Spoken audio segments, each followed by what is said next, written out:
One of the great things is that we do not have to know how. All we need is willingness. The universal intelligence, or your subconscious mind, will figure out the hows. Every thought you think and every word you speak is being responded to, and the point of power is in this moment. The thoughts you are thinking and the words you are declaring at this moment are creating your future. Your mind is a tool. You are much more than your mind. You may think your mind runs the show, but that is only because you have trained your mind to think in this way. You can also untrain and retrain this tool of yours. Your mind is a tool for you to use in any way you wish. The way you now use your mind is only a habit, and any habit can be changed if we want to do so. Quiet the chatter of your mind for a moment and really think about this concept. Your mind is a tool you can choose to use any way you wish. The thoughts you choose to think create the experiences you have. If you believe that it is hard or difficult to change a habit or a thought, then your choice of this thought will make it true for you. If you would choose to think, it's becoming easier for me to make changes, then your choice of this thought will make that true. There is an incredible power and intelligence within you, constantly responding to your thoughts and your words. As you learn to control your mind by the conscious choice of thoughts, you align yourself with this power. Do not think your mind is in control. You are in control of your mind. You use your mind. You can stop thinking those old thoughts. When your old thinking tries to come back, saying it's so hard to change, take mental control. Tell your mind, I now choose to believe it is becoming easier for me to make changes.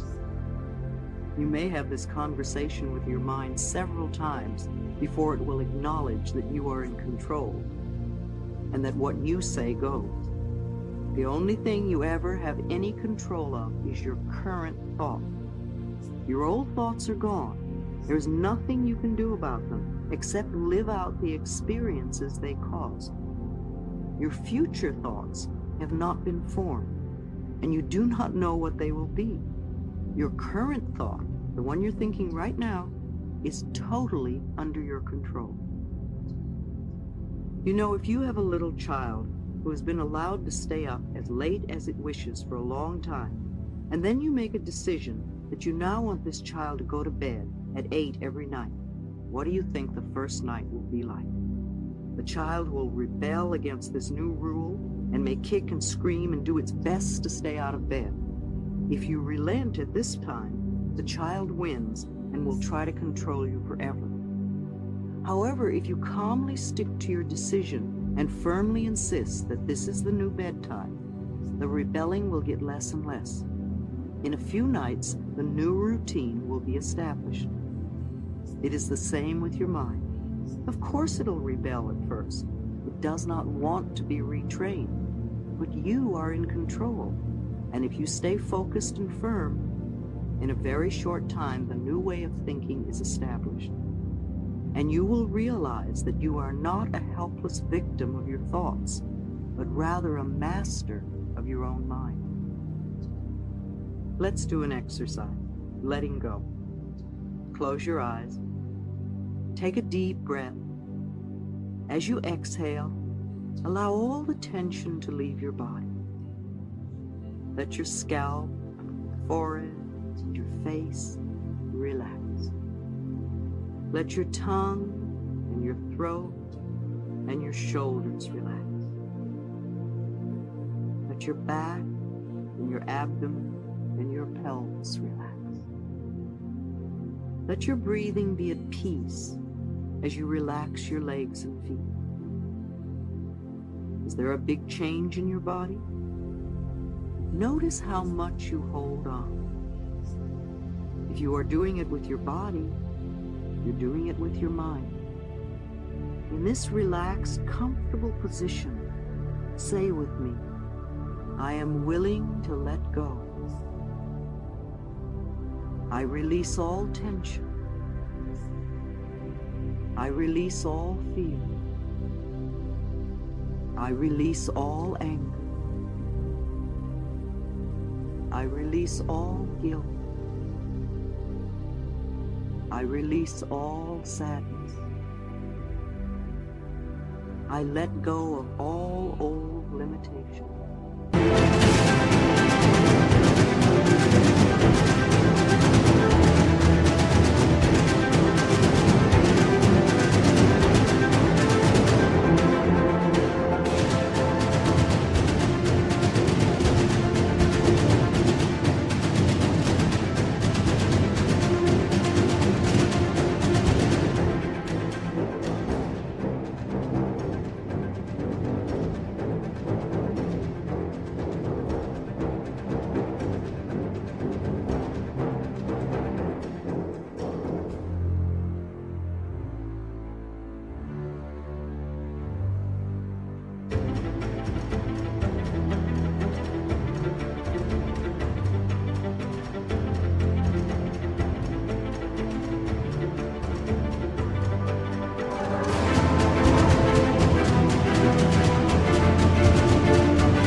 I let go, and I am at peace. I am at peace with myself. I am at peace with the process of life. I am safe. Repeat this exercise several times. Feel the ease of letting go. Repeat it whenever you feel thoughts of difficulty coming up. It takes practice for the routine to become a part of you. Chapter 7, How to Change. I cross bridges with joy and with ease. I love how-tos. All the theory in the world is useless unless we know how to apply it and make a change. I have always been a very pragmatic, practical person with a great need to know how to do things.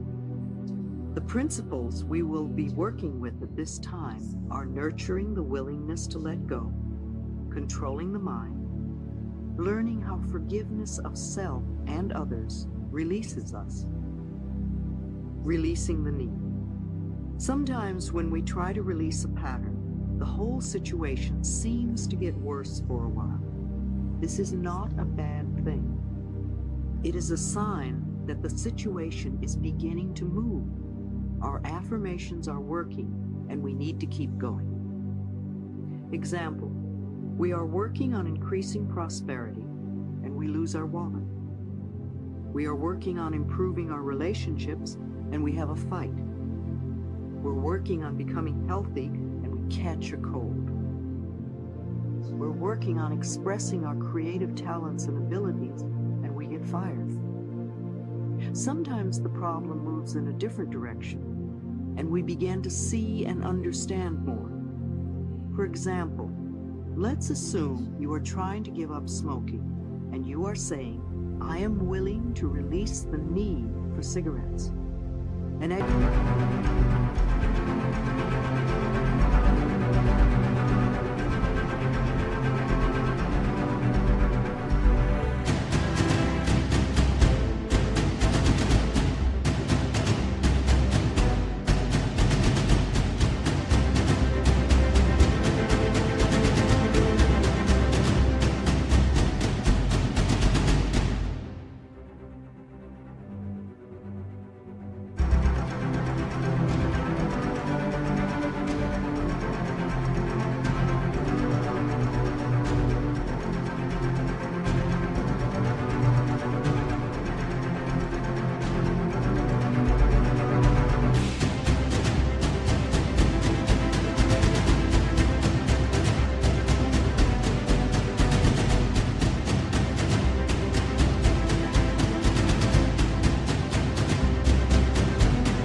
relationships are becoming more uncomfortable. Don't despair. This is a sign of the process working. You might ask yourself a series of questions like, am I willing to give up uncomfortable relationships? Were my cigarettes creating a smoke screen so I wouldn't see how uncomfortable these relationships are? Why am I creating these relationships? You notice that the cigarettes are only a symptom and not a cause.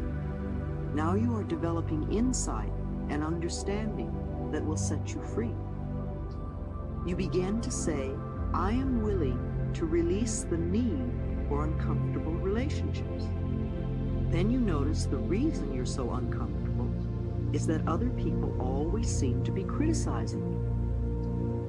Being aware that we always create all of our experiences, you now begin to say, I am willing to release the need to be criticized. You then think about criticism, and you realize that as a child, you received a lot of criticism. And that little kid inside of you only feels at home when it's being criticized. Your way of hiding from this had become creating a smokescreen. Perhaps you see the next step as affirming, I am willing to forgive.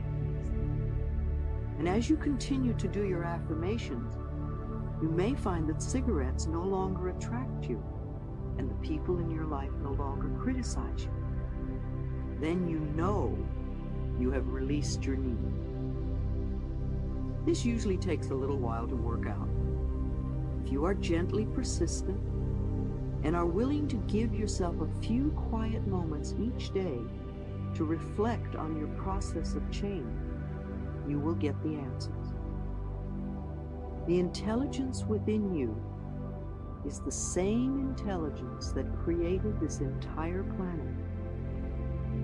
Trust your inner guidance to reveal to you whatever it is you need to know.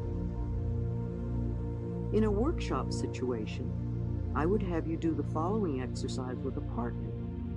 However, you can do it equally as well using a big mirror. Think for a moment about something in your life you want to change.